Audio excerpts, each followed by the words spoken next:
ভাবি ভাবি এই যে আমি এখানে। ভাবি কি ব্যাপার ইমরান, তুমি হঠাৎ করে আমগো বাড়িতে? ভাবি তোমার নিতে আইছি ভাবি, তাড়াতাড়ি বাড়িতে চলো। আরে 2 দিন হলো আমি বাপের বাড়িতে বেড়াইতে এসেছি, এখনই তোমাকে বাড়িতে যাবো কেন? ভাবি গো ভাবি, সর্বনাশ হয়ে গেছে ভাবি। আরে কান্নাকাটি রাখো, কি সর্বনাশ হয়েছে কইবা তো। ভাবি মা তো হঠাৎ করে অসুস্থ হয়ে গেছে, শোয়া থেকে উঠতে পারতেছে না, কথা বলতে পারতেছে না, কিছু খাইতে পারতেছে না। আমি বাড়িতে একলা মানুষ, কেমনে কি করুন, তোমার নিতে আসছি ভাবি, তুমি তাড়াতাড়ি বাড়িতে চলো। হায় হায়, কি কও? আমি না আসার সময় আমারে সুস্থ দেখে আসলাম, এরই মধ্যে অসুস্থ হয়ে পড়লো কেমনে? আমি কিছু জানি না ভাবি, মনে হয় বাতাস লাগছে। আরে ইমরান, কি হয়েছে? তাও আমার মায়ের অবস্থা খুব খারাপ, আমার মায়ের জন্য দোয়া করেন। ভাবি তুমি এখন দাঁড়ানো কেন, তাড়াতাড়ি চলো। তোর আর এখানে থাকা ঠিক হইব না রে মা, তুই তাড়াতাড়ি যা। হ হ, আমি একটু ব্যাগটা নিয়ে আইতাছি, খারাপ খারাপ। আচ্ছা যা, বিআইনের দরকার হয় ডাক্তারের কাছে নিয়ে যাও। আর যদি বেশি খারাপ মনে করো আমারে খবর দিও, আমি চলে আসো। ঠিক আছে তাহলে আসি, আসসালামু আলাইকুম। ওয়ালাইকুম আসসালাম। ভাবি চলো। এই খারাপ খারাপ, আব্বা তুমি কিন্তু নিজের যত্ন নিও আর ভালো থাকো।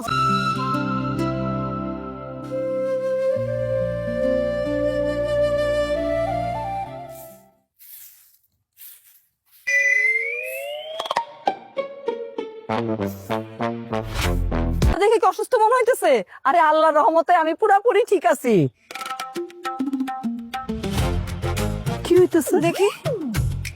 হ আম্মা, আপনারা দেখে তো মনে হইতেছে আপনি একেবারে সুস্থ। হ্যাঁ ইমরান, তুমি কেন আমাকে বাড়িতে গিয়া কইলা যে আম্মা অসুস্থ? তোমারে আমাকে বাড়িতে নিয়ে আসার লাগিয়া। মানে? মানে বুঝো না? তুমি বাপের বাড়িতে গিয়ে আরাম করবা, আর আমার মা এই বয়সে সংসারের কাজ করবো, রান্না বান্না করবো, এইটা তো হইব না। আর তাছাড়া তোমার সাথে ঝগড়া করতে করতে আমার একটা অভ্যাস হয়ে গেছে। এখন তোমার সাথে ঝগড়া না করলে, দুষ্টামি না করলে আমার পেটের ভাত হজম হয় না। এই জন্য মায়ের অসুস্থতার মিথ্যা কথা বলে তোমার এই বাড়িতে নিয়ে এসেছি। আম্মা আপনি হাসতেছেন, দেখছেন আপনার ছেলের কাণ্ড। আপনার অসুস্থতার কথা শুনে আমি তো একেবারে পেরেশান হয়ে গেছি, দৌড়ায় আসতে হাঁপাই গেছি না। আর তুমি আমার লগে ঝগড়া করতে না পারলে তোমার পেটের ভাত হজম হয় না না? আজকে শুধু ঝগড়া করুন না, আজকে তোমার মাথা ফাটামো।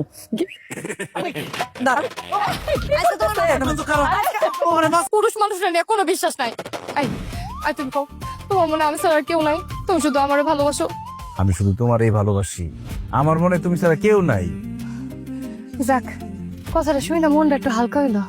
আমারে বাপের বাড়ি থেকে মিথ্যা কথা কইয়া নিয়ে আইসা তুমি এখানে প্রেমিকার সাথে প্রেম করতেছো, তাই না? খারাপ, তোমার প্রেম করা আমি ছুটাইতেছি। তাইলে আর দূরে কেন, কাছে আসো। ওহো, তুমি এইখানে? আর আমি সারা গ্রাম তোমারে খুঁজে বেড়াইতেছি। কেন ভাবি, তুমি আমার সারা গ্রাম খুঁজে বেড়াইতেছো কেন? কেন আবার? আমার খালাতো বোন সোনিয়া ফোন দিছে, তোমারে খুঁজতাছে, তুমি নাকি ফোন ধরতাছো না। না কথা কও। 1 মিনিট ভাবি, আপনার খালাতো বোন সোনিয়া ইমরানের সাথে কথা কইব কেন? উমা, তুমি বোধহয় জানো না, আমার খালাতো বোনের লগে তো ইমরানের প্রেম। কয়দিন পরে তারা বিয়া করব, তারা নাকি একজন আর একজনের ছাড়া বাঁচবই না। এই ভাবি, কি বলো তুমি এসব? তোমার কোন খালাতো বোন? সোনিয়া কে? আমি তো চিনি না। ও চিনো না না? সুমি সামনে খাড়ায় রইছে, এই জন্য এখন আমার খালাতো বোনরা চিনতে পারতেছো না। সকাল থেকে নাকি তুমি তারে ফোন দিছো, সে নাকি রাগ করে ফোন ধরতেছে না। এখন আবার সে ফোন দিতেছে, তুমি ধরতেছো না। দেখো ভাবি, এখানে মজা করো না তো। সুমি, তুমি ভাবির কথা বিশ্বাস করো না, ভাবি মিথ্যা কথা কইতেছে। না না সুমি, আমি যা বলতেছি সত্যি বলতেছি। এই তো কয়দিন আগে আমার খালাতো বোন সোনিয়া আমগো বাড়িতে আইছিল। ইমরান সোনিয়ার লগে দেখা করানোর লাগে আমার বাপের বাড়ি গিয়ে সারাদিন বসেছিল। তারা দুজন দরজা লাগায় কথা বলতেছিল, আমি এত ডাকি দরজা খোলে না। তারপরে আমি জিজ্ঞাসলাম, আই তোমরা দরজা লাগায় কি করো? বলে আম ভর্তা খাইতেছি। তারপরে ও মা গো ভাবি, ভাবি আর কোন না, আমি আর সহ্য করতে পারতেছি না, আমার নিঃশ্বাস বন্ধ হয়ে যেতেছে। বেঈমান, প্রতারক, বিশ্বাসঘাতক, আমার লগে প্রেম কইরা ভাবির খালাতো বোনের লগে প্রেম করস। তাগো বাড়িতে রাস্তার লগে কথা কস, এক লগে দরজা টেপ আম ভর্তা খাস। অস্ত্রের পড়তে কামস চোখের সামনে আমি না, আমি তোরে ঘৃণা করি। আচ্ছা কিউ মারিয়ে দিও। সুমি, সুমি, ভাবি তুমি এটা কি করলা? এখন কেমন লাগে? আমারে বাপের বাড়ি থেকে মিশা কথা কয়ে আই না, নিজে আরামে দাঁড়ায় দাঁড়ায় প্রেমিকার লগে প্রেম করতাছ। এইটা তো হইতে পারে না, এই জন্য দিছি তোমার আরামের প্রেম হারাম কইরা। এখন মজা বুঝো। মজা আমি তোমারে বুঝাইতেছি, তোমার আজকে পানি চুবাবো আমি, খারাপ। রান্নার সময় তোমার মন কই থাকে? কেন কি হয়েছে? রান্নার মধ্যে তো স্বাদ, গন্ধ, লবণ, তেল কিছু ঠিক মতো হয় নাই। বাপের বাড়ি গিয়ে কি ঘাস কাটছো? রান্নাটা ঠিক মতো শিখতে পারো নাই? ইমরান, আজকে রান্না কিন্তু আমি করছি। তুমি করছো? হ্যাঁ। খুব একটা খারাপ হয় নাই, খাওয়া যায় আর কি। কিন্তু মা, ভাবি থাকতে তুমি কেন রান্না করতে গেছো? আরে বৌমাই তো রান্না করে রান্না করতে গেছিল। ওই শফিকের ফোন আসলো, আমি বললাম যাও তুমি ফোনটা ধরো, রান্নাটা আজকে আমি করি। না না মা, কাজটা তুমি একদম ঠিক করো নাই। ভাবির হাতে রান্না খাইতে খাইতে আমার অভ্যাস হয়ে গেছে না। এখন ভাবির হাতে রান্না ছাড়া আমি খাইতে পারবো না। দোষ এই ঢং করো না তো, চুপচাপ খায় নাও। ঢং করতেছি না ভাবি, তোমার হাতের রান্না ছাড়া আমি খাইতে পারবো না। যাও, আমার জন্য বেশি কিছু না, একটা মাছ ভাজা নিয়ে আসো। আজকে আমি যা রান্না করছি খায়া নে, কাল সকালে তো বৌমা আবার রান্না করবো। ঠিক আছে, তাহলে কালকে সকালে খাবো, এখন আর খাবো না। এই এই এই হইছে হইছে, আর রাগ দেখান লাগবো না। যাইতেছি আমি মাছ ভাজতে, বসো। আর আমি কি করতেছি? আমি দেবরের সেবা যত্ন করতেছি, দেবরের যন্ত্রণা সহ্য করতেছি। আল্লাহ, তুমি আমার এই যন্ত্রণা থেকে উদ্ধার করো।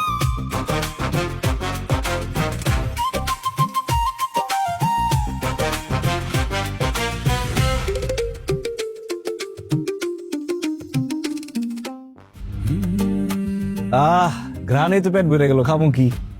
নাও এই যে মাছ ভাজি, এবার শান্তি কইরা খাও। এতে চলবো নাকি আমার মাথাটা কাইটাও ভাজি করে এনে দিমু? না, তোমার মাথায় অনেক চুল, খাইতে গেলে মুখে আটকে দেবো। দাও, মাছ ভাজাই খাই।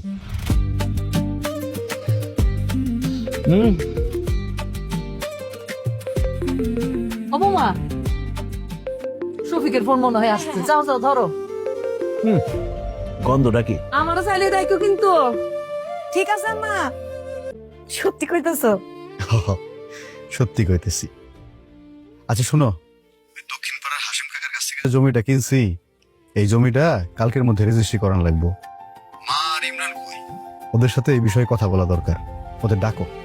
আম্মা, আম্মা আপনার ছেলে কথা কইবো, ইমরান ভাইয়ে কথা কইবো। ডাকছে, আইতাছে। আইতাছি ভাবি।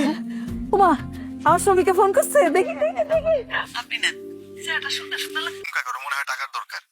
আমি তোর ভাবির অ্যাকাউন্টে টাকা পাঠিয়ে দিতেছি, টাকা তুইলা কালকে জমি রেজিস্ট্রি করে ফেলাইস, ঠিক আছে? ও আপা, এবার যে জমিটা কিনতাছো ওই কার নামে রেজিস্ট্রি করবা? মা, এর আগে যতগুলো জমি কিনছি সব তো পারুলের নামে রেজিস্ট্রি করছি, এটা তোমার নামে রেজিস্ট্রি করো মা। ভাইজান, কোনো দরকার নাই, এবারে জমিটাও ভাবির নামে রেজিস্ট্রি করো। আচ্ছা ঠিক আছে, পারুলের নামে রেজিস্ট্রি করিস। তোর না কইলাম তোর নামে একটা অ্যাকাউন্ট খুলতে, পারুলের অ্যাকাউন্টে টাকা পাঠাই, সব সময় ওর ব্যাংকে। সব ঝামেলা তো খালি ভাবেই দেখবো, আর উনি আরামে খাইবো আর ঘুরা বেড়াইবো। এই শুনো, তুমি ওর জন্য একটা ভিসা পাঠাও তো, তারপর তাড়াতাড়ি করে ওরে দেশের বাইরে নিয়ে যাও, তারপর একটু আরামটা কমবো। একদম একদম ঠিক কথা কইছে বৌমা। ও শফিক, তুই ইমরানের জন্য একটা ভিসা পাঠায় দে বাবা। দেশে তো ঠিক মতন কাজ কাম পাইতেছে না, বুঝছো?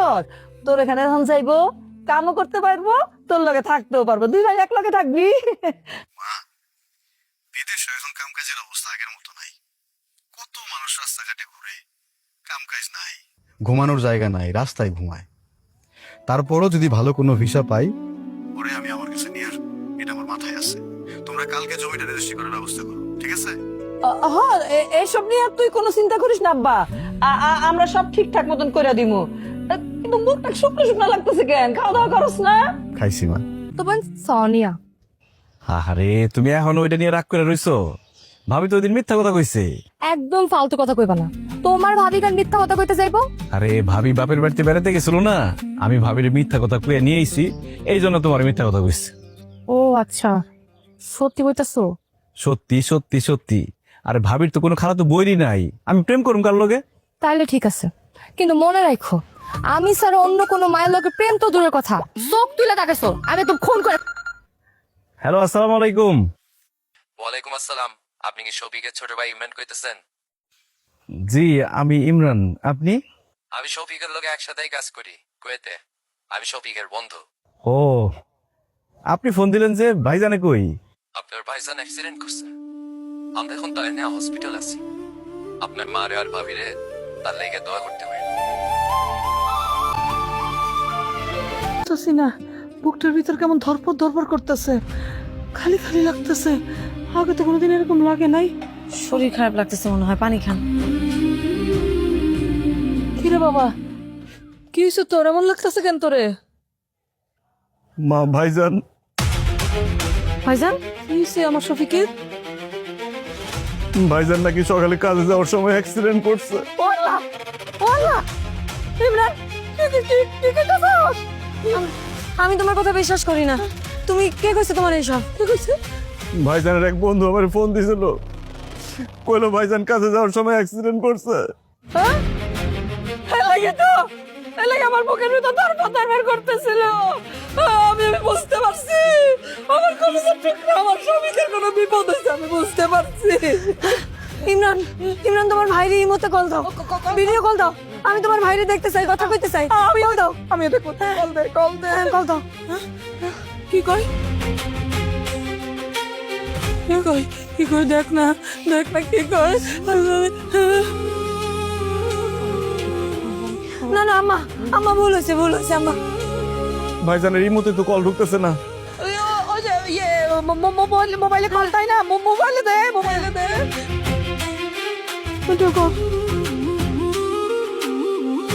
মা ভাইজানের ফোনেও তো ফোন ঢুকতেছে না, ফোন বন্ধ কইতেছে। কি কইতাছ? আল্লাহ আল্লাহ তুমি আমার মানিককে তুমি রক্ষা করো, আমার কলেজের টুকরা রক্ষা করো। না না আম্মা, আম্মা আমি বিশ্বাস করি না, ভুল হয়েছে আম্মা, ভুল হয়েছে, বিশ্বাস করি না। কে ফোন করছে? কে ফোন করছে? ভাইজানের বন্ধু যে ফোন দিছিল তার নাম্বার থেকে ফোন আসছে। ধরো ধরো ধরো ধরো। কিচ্ছু হয়নি। হ্যালো, ভাই আপনার ভাইজান কিছুক্ষণ আগে মারা গেছে। ইমরান, ইমরান কি হয়েছে? কি হয়েছে রে? ইমরান ভাইজানের নাই মা। কি কর?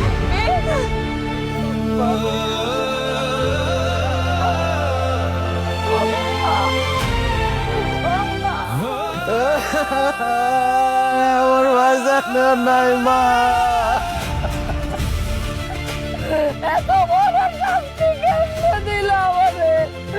ও আল্লাহ, আমার শফিক, আমার আম্মা। ভাইজান